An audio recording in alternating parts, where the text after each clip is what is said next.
بسم اللہ الرحمن الرحیم۔ السلام علیکم ورحمۃ اللہ وبرکاتہ۔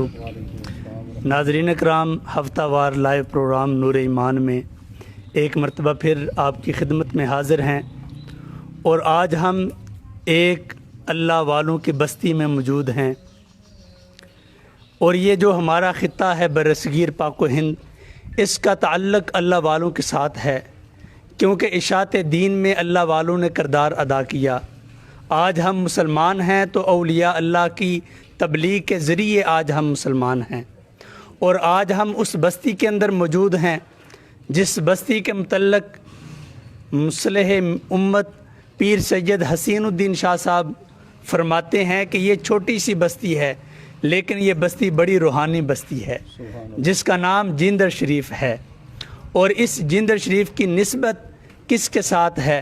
اللہ تعالیٰ کے ایک نیک بندے جن کو اویس الوقت کہا جاتا ہے، میری مراد پیر گوہر الدین اویسی رحمۃ اللہ تعالیٰ علیہ، جو وقت کے اویس تھے، ان کے دربار گوہربار پر آج ہم حاضر ہیں۔ یہ اللہ والے وہ ہیں جن کے متعلق اللہ تعالیٰ کا فرمان ہے، الا ان اولیاء اللہ لا خوف علیہم ولا هم یحزنون۔ یہ اللہ والے وہ ہیں جن کے متعلق اللہ تعالیٰ نے فرمایا فاذکرونی اذکرکم، میرا ذکر کرو میں تمہارا ذکر کروں گا۔ تو مفسرین نے لکھا ہے اللہ تعالیٰ کا ذکر کرنے کا ایک مطلب یہ بھی ہے، جو بندہ اپنی زندگی میں اللہ کا ذکر کرتا ہے، پھر اللہ تعالیٰ جب وہ دنیا سے چلا جاتا ہے، مخلوق کی زبان پر اس کا ذکر جاری فرما دیتا ہے۔ تو خواجہ گوہر الدین اویسی رحمۃ اللہ تعالیٰ علیہ نے اپنی زندگی کے اندر اللہ کا ذکر کیا، اللہ کو راضی کیا۔ آج اللہ تعالیٰ نے اپنی مخلوق کی زبان پر ان کا نام نامی جاری فرما دیا ہے۔ جب بھی ہم یہاں آتے ہیں، یہاں پر ہمیں رونق نظر آتی ہے، مخلوق خدا نظر آتی ہے، اور یہاں پر قرآن کی تلاوت نظر آتی ہے، کوئی کلمہ شریف پڑھ رہا ہے، کوئی ذکر اذکار کر رہا ہے، کوئی ان اللہ والوں کا وسیلہ ڈال کر اللہ کی بارگاہ میں التجائیں اور دعائیں کر رہا ہے۔ تو آج ہم انہی کی شخصیت پر، انہی کی حیات مبارکہ پر، انہی کے کردار پر اور انہی کی عادات و خصائل پر آج ہمارا یہ پروگرام ہے نور ایمان۔ اور ہمارے اس پروگرام میں ہمارے مہمان موجود ہیں، میری مراد میرے بہت اچھے دوست، اور یہاں پر ہر ہفتے تقریباً حاضری دیتے ہیں پیر منصور حسین تنویر صاحب۔ آپ کا میں شکریہ ادا کرتا ہوں، آپ تشریف لائے۔ اور ان کے ساتھ موجود ہیں فاضل نوجوان حضرت علامہ مولانا رضوان اشرف نقشبندی صاحب، آپ کو بھی خوش آمدید، آپ کا بھی میں شکریہ ادا کرتا ہوں، آپ تشریف لائے۔ تو قبلہ منصور صاحب، آپ سے میں گفتگو کا آغاز کروں گا۔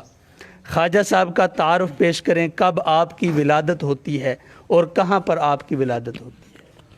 اعوذ باللہ من الشیطان الرجیم، بسم اللہ الرحمن الرحیم، صلی اللہ علی حبیبہ محمد وآلہ وصحبہ وبارک وسلم۔ سب سے پہلے تو میں حضرت علامہ مولانا مجاہد اہل سنت حافظ نصیر احمد نورانی صاحب آف حاجی والا سے فاضل جامع نعمیہ لاہور، آپ کا میں شکریہ ادا کرتا ہوں کہ آپ نے مجھے قبلہ حضرت صاحب کی سیرت طیبہ پہ گفتگو کرنے کے لیے ارشاد فرمایا، اور ساتھ آپ کے حضرت علامہ مولانا حافظ رضوان احمد نقشبندی صاحب تشریف فرما ہیں۔ اللہ تعالیٰ آپ کو بھی درازی عمر بالخیر عطا فرمائے۔ حضور اویس العصر، جنید وقت، خواجہ خواجگاں حضرت خواجہ گوہر الدین احمد اویسی رحمۃ اللہ تعالیٰ علیہ کی سیرت کے متعلق مجھے 3 کتب مکمل پڑھنے کا اتفاق ہوا ہے۔ ایک میں نے کتاب مکمل پڑھی ہے جس کا نام ہے فیضان گوہر، جو کہ حضور شیخ القرآن علامہ عبدالغفور ہزاروی علیہ رحمہ کے پوتے جو ہیں انہوں نے لکھی ہے، اور دوسری کتاب جو ہے وہ ہے اسرار گوہر، علامہ محمد شاہ جمیل اویسی گوہروی جن کا تعلق سیالکوٹ سے ہے، انہوں نے لکھی ہے، اور تیسری کتاب رموز گوہر جو کہ بابا محمد علی گوہروی وزیر آباد سے انہوں نے لکھی ہے۔ الحمدللہ میں تینوں کتب کو مکمل پڑھ چکا ہوں، اور اس کے علاوہ بھی حضرت صاحب کے حوالہ سے میرے پاس کافی ساری معلومات ہیں جو کہ کتب میں بھی نہیں ہیں، اور مجھے ان بزرگوں نے وہ سارے واقعات بتائے ہیں جو حضرت صاحب کی خدمت میں بیٹھتے تھے اور حضرت صاحب کے مرید تھے۔ اور چونکہ میں انشاءاللہ آگے چل کے عرض کروں گا کہ ہمارا ان کے ساتھ خاندانی تعلق ہے۔ حضرت صاحب رحمۃ اللہ علیہ کا جو سن ولادت ہے اس کے بارے میں اختلاف ہے، لیکن 1868 عیسوی یہ بیان ہوا ہے تحقیق کے ساتھ 1868 عیسوی کے اندر حضور اویس الاثر خواجہ گوہر الدین احمد اویسی رحمۃ اللہ تعالی علیہ اس بابرکت بستی کے اندر آپ کی ولادت ہوئی، اور آپ کے والد محترم کا نام میاں محمد علی صاحب رحمۃ اللہ علیہ تھا، اور اسی بستی کے اندر آپ نے پھر جوانی بھی گزاری اور ساری زندگی آپ نے اسی بستی کے اندر گزاری۔ آپ نے تعلیم کہاں حاصل کی؟ حضور اویس الاثر خواجہ خواجگاں جنید وقت، جو میں الفاظ ادا کر رہا ہوں یہ بناوٹی نہیں ہے، یہ وہ القاب ہیں جو وقت کے شیوخ جو تھے وہ آپ کو ان القاب سے یاد کرتے تھے، جن میں مولانا ہزاروی رحمۃ اللہ علیہ، شیخ القرآن جنہوں نے پاکستان بنانے میں بڑی قربانی دی ہے، اور اس کے علاوہ بھی دور دراز تک جتنے علماء حضرت صاحب کو جانتے ہیں وہ ان القاب سے آپ کو یاد کرنا، اپنی زبان پہ ان القاب کا لانا اپنے لیے سعادت سمجھتے ہیں۔ حضور شیخ القرآن علامہ عبدالغفور ہزاروی علیہ الرحمہ ادھر آپ کی خدمت میں رہتے تھے، وہ یہی الفاظ آپ کی خدمت میں عرض کرتے تھے۔ تو تعلیم کا آپ فرما رہے ہیں، تو شروع میں آپ نے قرآن کریم اپنی بستی میں ادھر ایک قاری صاحب سے پڑھا، اس وقت جو آپ کے استاد تھے، اور آپ چونکہ مادرزاد ولی اللہ ہیں تو حضرت صاحب فرماتے کہ جب میں قرآن کریم پڑھتا تھا نا تو قرآن کریم مجھے خود اپنے معنی بتاتا تھا۔ میں قرآن پڑھتا الحمدللہ رب العالمین، جو قرآن کے معنی ہوتے تھے نا وہ قرآن بول بول کے مجھے بتاتا کہ گوہر الدین اس کا معنی یہ ہے، اس کا معنی یہ ہے۔ تو پھر آپ نے چند کتب ابتدائی طور پہ 2-3 کتب کسی استاد سے پڑھی، بعد میں آپ نے جیسے آپ فاضل ہیں، علامہ صاحب فاضل ہیں، کسی مدرسے میں گئے ہیں، 8-10 سال آپ نے پڑھا ہے، یونیورسٹیوں میں آپ گئے ہیں، ایسے حضرت صاحب نے باقاعدہ تعلیم کسی استاد کے سامنے نہیں حاصل کی۔ اللہ تعالیٰ نے آپ کو علم لدنی عطا فرمایا تھا، جس طرح آپ تو صاحب علم ہیں، حضرت موسیٰ علیہ السلام اور حضرت خضر علیہ السلام کا واقعہ پڑھیں تو اس میں یہ قرآن پاک میں موجود ہے کہ اللہ تعالیٰ نے جناب خضر کو علم لدنی عطا فرمایا تھا، تو حضرت صاحب علیہ رحمہ کو علم لدنی حاصل تھا، اور علم لدنی اس کمال کا حاصل تھا کہ اپنے وقت کے جو شیوخ الحدیث تھے، جو شیخ القرآن تھے، اگر ان کو کوئی بندہ مسئلہ آ کے پوچھتا اور ان سے مسئلہ حل نہ ہوتا تو حضرت صاحب قبلہ بارگاہ رسالت سے مسئلے کا جواب پوچھ کے لوگوں کو ارشاد فرما دیتے۔ علامہ صاحب بیعت کرنا بھی ضروری ہے، صحابہ کرام نے نبی کریم صلی اللہ علیہ وسلم کی بیعت کی، آج ہم بھی بیعت کرتے ہیں، اور بیعت کے بعد جو طریقت کی منازل ہیں وہ طے ہوتی ہیں۔ بے شک قبلہ حضرت صاحب نے کن کی بیعت کی؟ حضور اویس الاثر خواجہ خواجگاں خواجہ گوہر الدین احمد اویسی رحمۃ اللہ تعالی علیہ کی بیعت کے متعلق جو میں نے پڑھا ہے اور بزرگان دین سے جو میں نے سنا ہے، اس کے حوالہ سے حضرت صاحب قبلہ ظاہری طور پہ جیسے ہم ہاتھ پہ ہاتھ رکھ کے بیعت کرتے ہیں نا، ایسے کسی ہستی کے ہاتھ پہ بیعت نہیں تھے۔ اللہ ٹھیک ہے، اس کی میں آپ کو دلیل پیش کرتا ہوں کہ خواجہ ویسے کرنی کس کے ہاتھ پہ بیعت تھے ظاہری طور پہ؟ اللہ حضور کی بارگاہ میں گئے لیکن ملاقات نہیں ہو سکی، ملاقات نہیں ہوئی۔ ایسے ہی حضرت صاحب قبلہ روحانی طور پہ بارگاہ رسالت میں بیعت تھے۔ جو بندہ آپ کی بارگاہ میں آتا تو حضرت صاحب اسے فرماتے کہ آپ اس کا ہاتھ پکڑ کے فرماتے جو میرے پیر ہیں آپ کے بھی وہی پیر ہیں، یعنی محمد الرسول اللہ، اور آپ ہاتھ پکڑ کے فرماتے کہ میں تمہارا ہاتھ بارگاہ رسالت میں دے رہا ہوں۔ شیخ کا کام ہی یہ ہوتا ہے کہ مرید کا ہاتھ پکڑے اور اسے بارگاہ رسالت میں پہنچا دے۔ اور ایک جگہ پہ آپ کا یہ فرمان ملتا ہے کہ آپ فرماتے ہیں کہ لاہور سے لے کے شیخ چگانی تک میرے پیر داتا صاحب ہیں، اور ادھر سے لے کے پھر نبوت میری استاد ہے، نبوت ہی میرے پیر ہے، یعنی سیدنا تنوخ علیہ السلام۔ تو یہ آپ کا ارشاد گرامی ہے، ڈائریکٹ جو انبیاء کرام ہیں اور ان سے آپ نے فیض حاصل کیا۔ جی، اور میں نے شجرے کی کتب میں پڑھا کہ حضرت سیدنا یوسف علیہ السلام جو اللہ کے نبی ہیں، ان کی 11ویں پشت میں وہ بزرگ آتے ہیں، اور سیدنا تنوخ علیہ السلام کی 11ویں پشت میں یوسف علیہ السلام آتے ہیں، یعنی وہ یوسف علیہ السلام کی اولاد ہیں حضرت سیدنا تنوخ علیہ السلام۔ آپ ایک روحانی مسئلے کے حل کے لیے وہاں گئے تھے، سب سے پہلے آپ حضرت سلطان باؤ علیہ رحمہ کی خدمت میں حاضر ہوئے تو ان کی روح پاک سے آپ جب مخاطب ہوئے تو ان سے عرض کی کہ حضور لم یلد و لم یولد کا کیا معنی ہے؟ اللہ، جس کا عام الفاظ میں یہ معنی کہ نہ اللہ کسی سے ہے تو نہ اللہ سے کوئی ہے، یعنی نہ اللہ تعالیٰ کے والد ہے تو نہ ہی اللہ تعالیٰ کی اولاد ہے۔ جب سلطان باؤ علیہ رحمہ کی خدمت میں عرض کی تو آپ نے فرمایا آپ نے اپنی روحانی طور پہ جو روح تھی نا وہ خواجہ صاحب کے کندھوں پہ سوار ہو گئی. انہوں نے فرمایا یہ اعلان کرو کہ حق باہو سچ باہو. آپ نے فرمایا آپ اللہ کے ولی ہیں, آپ تو پہلے ہی حق سچ ہیں, لیکن میں آپ کے بارے پوچھنے نہیں آیا, میں تو رب کے بارے پوچھنے آیا ہوں. مجھے اللہ کے بارے بتایا جائے کہ لم یلد اور لم یولد کا مطلب کیا ہے. تو حضرت سلطان باہو علیہ رحمہ نے آپ کو داتا صاحب بھیجا. جب حضور داتا گنج بخش علی بن عثمان حجویری رحمۃ اللہ تعالی علیہ, گنج بخش فیض عالم, مظہر نور خدا, نا کسارا پیر کامل, کامل آرا رہنما, آپ کی خدمت میں جب آپ حاضر ہوئے نا تو حضرت صاحب کو داتا صاحب نے ارشاد فرمایا کہ یہ معنی خدا کی توحید کا جو ہے آپ پوچھ رہے ہیں, یہ میں نے آپ کو ولایت سے آشنا نہیں کروانا, میں نے آپ کو نبوت سے آشنا کروانا ہے. یعنی بتا تو میں بھی سکتا ہوں, لیکن خدا کی بارگاہ کا جو مرتبہ آپ کو اللہ نے دینا ہے میں آپ کو انبیاء کرام کی زبانی اس کا ارشاد فرماؤں گا. سبحان اللہ. اور ناظرین کرام, جو ظاہری علوم ہیں آج بھی اگر ہم پورے پاکستان میں نظر دوڑاتے ہیں تو کہیں نہ کہیں حضرت صاحب کا فیض ہمیں نظر بے آتا شک. ہے. لاہور کے اندر داتا کی نگری میں ایک بہت بڑا اہل سنت کا ادارہ جس کو جامعہ نظامیہ رضویہ کہا جاتا ہے, ماشاءاللہ, پوری دنیا کے اندر وہاں کے فیض یافتہ, وہاں کے علماء کرام دین کی خدمت کے اندر مصروف ہیں. بے شک. لیکن جامعہ نظامیہ رضویہ کے جو ناظم اعلیٰ تھے, مفتی اعظم پاکستان مفتی عبدالقیوم ہزاروی رحمۃ اللہ تعالی علیہ, وہ بھی اس جگہ پر جندر شریف کے اندر تعلیم حاصل کرتے رہے. جی جی بالکل. اور اس کے علاوہ راول پنڈی کے اندر جو بڑا ادارہ ہے جامعہ رضویہ ضیاء العلوم, اس کے جو ناظم اعلیٰ ہیں پیر سید حسین الدین شاہ صاحب کے بڑے بھائی, وہ بھی یہاں پر تعلیم حاصل کرتے رہے.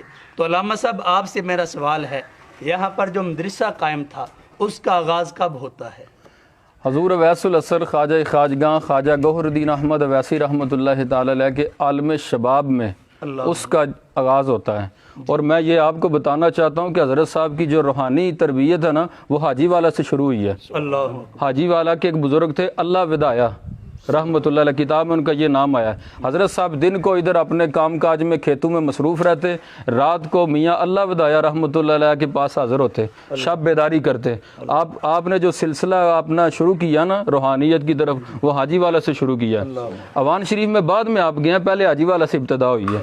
تو جو آپ فرما رہے ہیں کہ مسجد کے حوالے سے اور مدرسے کے حوالے سے اور مکتب کے حوالے سے, یہ 3 سٹیپ ہیں, مکتب, مسجد اور مدرسہ, اور چوتھی بات کہ لائبریری. اس آستانے کو اللہ تعالیٰ نے اتنی شانیں, رفتیں, وسعتیں عطا فرمائی ہیں کہ حضرت صاحب رحمۃ اللہ علیہ نے اس وقت حاجی والا کے ایک عالم دین سے تھے, ان کو پہلے ادھر ان کی ڈیوٹی لگائی کہ آپ ادھر آ کے بچوں کو قرآن پاک پڑھایا کریں. ان کا نام بھی کتب میں موجود ہے. اس کے بعد حضرت صاحب رحمۃ اللہ علیہ کی خدمت میں شیخ القرآن, مناظر اسلام, للکار اہل سنت مولانا محمد عبدالغفور ہزاروی چشتی گولڑوی رحمۃ اللہ تعالی علیہ, وہ مولانا عبدالغفور ہزاروی رحمۃ اللہ علیہ جو فرماتے تھے کہ ماں کسے پیر نو نہیں مندا. پھر حضرت صاحب کے قدموں میں آ کر گرے, پھر حضرت صاحب نے فیض دے کر اتنا مالا مال کیا کہ آج بھی ان کی قبر بکا نور بنی ہوئی ہے. وزیر آباد میں آپ کا آستانہ موجود ہے. وہ حضرت صاحب کی خدمت میں عرض کرتے ہیں کہ حضور باقاعدہ طور پہ یہاں پہ تدریس کا سلسلہ شروع ہونا چاہیے. پھر انہوں نے نام پیش کیا جو شیخ القرآن کے رشتہ دار بھی ہیں, شیخ الجامعہ مولانا محب النبی رحمۃ اللہ تعالی علیہ, وہ اٹک کے قریب کے رہنے والے تھے. ان کی ادھر ڈیوٹی لگی, وہ ادھر طلباء کو پڑھاتے رہے. اور مدرسے کا کیا نام تھا؟ مدرسے کا نام تھا دارالعلوم اویسیہ جندر شریف. ہاں, دارالعلوم اویسیہ گوہرویہ جندر شریف, یہ اس مدرسے کا نام تھا. اور حضرت صاحب رحمۃ اللہ علیہ کی جو مسجد ہے, تھوڑی دیر بعد ناظرین کو زیارت کروائیں گے, وہاں پہ باقاعدہ کلاسیں لگتی تھیں. اور علماء کرام وہاں پہ قرآن, تفسیر, حدیث, علم فقہ, تصوف, منطق, یہ سارے علوم ادھر پڑھاتے تھے. اور جس وقت کسی عالم دین کو کوئی مسئلہ دقیق پیش آتا تو نہ حل ہوتا تو حضرت صاحب خود حل فرما دیتے. ظاہری طور پہ حضرت صاحب وہ کتب نہیں تھے پڑھے ہوئے, لیکن کوئی بندہ پوچھتا ہے تو حضرت صاحب ایسے کرتے فرماتے کہ فلاں کتاب لے آؤ, اس کا فلاں صفحہ نکالو, وہاں سطر پہ یہ مسئلہ درج ہے. جب نکالا جاتا تو ایسے ہی ہوتا جیسے حضرت صاحب فرماتے. علامہ صاحب چند شخصیات کے نام بتائیں علماء کرام کے, مشائخ اعظام کے, جو یہاں پر پڑھتے رہے یا پڑھاتے رہے یا یہاں پر آنا جانا جن کا تھا. ان کے حوالہ سے یہ ہے کہ آپ نے شروع میں جیسے فرمایا, شیخ الحدیث آل نبی اولاد علی پیر سید حسین الدین شاہ صاحب مدذ اللہ العالی، جنہوں نے پاکستان میں اور پاکستان سے باہر جن کے کتنے شاگرد مفتیان کرام ہیں اور اسلام کے مناظر ہیں، اور بہت زیادہ انہوں نے دین کی خدمت کی، انہوں نے بھی اپنی تعلیم کا آغاز یہاں سے کیا۔ وہ بھی حیات ہے راولپنڈی میں، اور کچھ عرصہ پہلے ادھر حاضر ہوئے تھے تو ان کی جو حاضری تھی وہ دیکھنے کے قابل تھی کہ کس ادب سے انہوں نے حاضری دی ہے، یعنی کہ جنہوں نے غازی ممتاز حسین قادری کا جنازہ پڑھا۔ ماشاءاللہ، بالکل ناموس رسالت کے لیے ان کا بڑا کردار ہے۔ اور دوسرے نمبر پہ مفتی اعظم پاکستان مفتی محمد خان قادری جی، کئی کتابوں کے مصنف ہیں، جن کا آپ نے فرمایا لاہور کے وہ رہنے والے ہیں، تو وہ وصال فرما گئے ہیں، انہوں نے بھی یہاں سے فیض حاصل کیا۔ مفتی محمد عبد القیوم ہزاروی رحمۃ اللہ تعالی علیہ جو کہ جامعہ نظامیہ والے ہیں، وہ بھی ادھر پڑھتے رہے ہیں، اور شیخ القرآن مولانا عبد الغفور ہزاروی رحمۃ اللہ علیہ کے وقت میں بہت زیادہ علماء ادھر پڑھتے رہے ہیں۔ مولانا داؤد صاحب تھے، ایک بہت بڑے عالم دین تھے ٹیکسلا سے، وہ ادھر پڑھتے رہے ہیں۔ ان کے علاوہ بھی کافی تعداد میں علماء نے یہاں سے استفادہ کیا اور علم دین حاصل کیا اور روحانیت حاصل کی۔ ماشاءاللہ علامہ صاحب، بڑے آپ نے خوبصورت انداز کے اندر سارے علماء کرام کے نام بتائے ہیں۔ تو قبلہ حضرت صاحب جو مساجد کے انتظامات ہیں علاقہ بھر میں وہ بھی کیا کرتے تھے، اور آپ کے متعلق میں نے پڑھا ہے جس گاؤں کے اندر لوگ اپنے امام کو تنخواہ وغیرہ وظیفہ وغیرہ نہیں دیا کرتے تھے، حضرت صاحب وہ بھی ادا کیا کرتے بے شک ایسا ہی ہے۔ اس کے متعلق آپ نے کیا؟ آپ نے بہت اچھی بات کی ہے، بالکل ایسا ہی ہے۔ ہمارے گاؤں کے قریب ایک بستی ہے قاسم شریف، وہاں پہ ایک امام صاحب تھے، تو وہ امام صاحب جو تھے نا، ان کی خدمت انتظامیہ نہیں کرتی تھی۔ آج کل کے جو جہلا پیر ہیں نا، وہ علماء سے دور ہیں، وہ کہتے ہیں مولوی اور ہوتا ہے فقیر اور ہوتا ہے۔ حضرت صاحب ایسے اللہ کے ولی تھے کہ علماء کو اپنے ارد گرد رکھتے تھے۔ شیخ القرآن ہزاروی صاحب جیسے بندے کو ساتھ رکھنا یہ معمولی بات ہے، پھر ان کا حضرت صاحب کو مان جانا، اور حضرت صاحب کی علماء سے محبت تھی، کیونکہ ولی وہ ہوتا ہی وہ ہے جو پہلے عالم ہوتا ہے۔ اعلیٰ حضرت نے فرمایا ہر ولی عالم ہے، ہر عالم ولی نہیں ہے، تو حضرت صاحب شریعت و طریقت کے عالم بھی تھے، بہت بڑے عارف تھے۔ آپ کی خدمت میں جب وہ امام صاحب حاضر ہوئے، سلام کرنے کے بعد جانے لگے، عرض کی کہ حضرت صاحب قبلہ میں مسجد میں خدمت کرتا تھا، امامت کے فرائض سر انجام دیتا تھا، لیکن اب میں وہاں سے چھوڑ کر جا رہا ہوں۔ حضرت نے پوچھا کہ کیا وجہ، کیوں جا رہے ہو؟ تو انہوں نے عرض کی کہ حضرت صاحب قبلہ اصل میں گاؤں والے خدمت نہیں کرتے، تعاون نہیں کرتے، تو اس لیے میں مسجد کی ڈیوٹی چھوڑ کے یہ خدمت دین کا سلسلہ چھوڑ کے اپنے گاؤں واپس جا رہا ہوں۔ آپ نے فرمایا تم جا کر ادھر ڈیوٹی کرو، 5 نمازیں پڑھاؤ، نماز جمعہ پڑھاؤ، عیدین بھی پڑھاؤ، رہنا ادھر ہی ہے، جب تمہیں کسی چیز کی ضرورت ہو تو لنگر شریف سے آ کے لے جانی ہے، ماہانہ اپنی جو سیلری ہے وہ بھی یہاں سے لینی ہے، اپنے گھر والوں کا جو لنگر ہے وہ بھی یہاں سے لینا ہے، ڈیوٹی ادھر کرنی ہے لیکن کھانا لنگر شریف یہاں سے آپ کو جایا کرے گا۔ یعنی کہ مساجد کا انتظام جی بالکل، مساجد کو آپ نے بات کیا۔ علامہ صاحب آپ نے شخصیات کا ذکر کیا، یہاں پر ناظرین کے لیے یہ بات بھی میں عرض کروں، میں نے پڑھا ہے ہمارے پاکستان کے اندر اعلیٰ حضرت فاضل بریلوی رحمۃ اللہ تعالی علیہ کو متعارف کروانے والی جو شخصیت ہے اس کا نام ہے حکیم اہل سنت حکیم ابو موسیٰ امرت سری رحمۃ اللہ تعالی علیہ۔ ماشاءاللہ آپ نے بڑے رسائل جاری فرمائے، بڑے آپ نے کتابیں جاری فرمائیں، علماء کے سامنے آپ نے فاضل بریلوی رحمۃ اللہ تعالی علیہ کا تعارف پیش کیا۔ تو آپ کے متعلق میں نے پڑھا جہاں آپ اعلیٰ حضرت رحمۃ اللہ علیہ کا تعارف پیش کیا کرتے تھے، وہیں پر حضرت صاحب کا بھی تعارف پیش سبحان اللہ، ماشاءاللہ، وہیں پر لوگوں کی توجہ خواجہ صاحب کی طرف بھی دلایا کرتے تھے۔ ماشاءاللہ۔ علامہ رضوان صاحب آپ سے سوال ہے، آپ نے کیا کوئی رسمی تعلیم بھی حاصل کی؟ جی قبلہ علامہ صاحب، جس طرح علامہ منصور صاحب ارشاد فرما رہے تھے کہ خواجہ صاحب رحمۃ اللہ علیہ آپ نے کسی مکتب سے یا کسی مدرسے سے رسمی تعلیم حاصل نہیں کی۔ ہم یہ سمجھتے ہیں کہ جو بھی اللہ کا ولی اور اللہ کا دوست ہوتا ہے، اس اللہ کے ولی اور دوست سے جو دین کا سلسلہ ہے وہ آگے چلتا ہے۔ تو یہ کیسے ہو سکتا ہے کہ ایک اللہ کا بندہ بھی ہو اور اس نے تعلیم بھی حاصل نہ کی ہو اور دین کا سلسلہ بھی اس نے آگے چلانا ہے؟ تو آپ کو نام بھی اللہ رب العزت نے کتنا خوبصورت دیا، گوہر الدین۔ گوہر کا مطلب ہوتا ہے موتی، دین کا موتی۔ تو جب موتی چمکتا ہے آپ دین کے معاملات میں اس طرح ایک سمجھے کہ موتی بن کے چمکے ہیں کہ اگر بندہ دیکھے روحانیت کی آنکھ سے، دل کے کانوں سے دیکھے اور سنے، تو خواجہ صاحب رحمۃ اللہ علیہ کا جس طرح آپ ارشاد فرما رہے تھے کہ پورے پاکستان کے اندر بھی جو ایک تعلیم کا سلسلہ ہے وہ جاری ہے. واہ سبحان اور بڑے بڑے جو اللہ کے بندے ہیں، جو اللہ کے دوست ہیں، بڑے بڑے علماء ہیں، وہ یہاں پر حاضری دینا اپنے لیے باعث عزت اور شرف سمجھتے ہیں.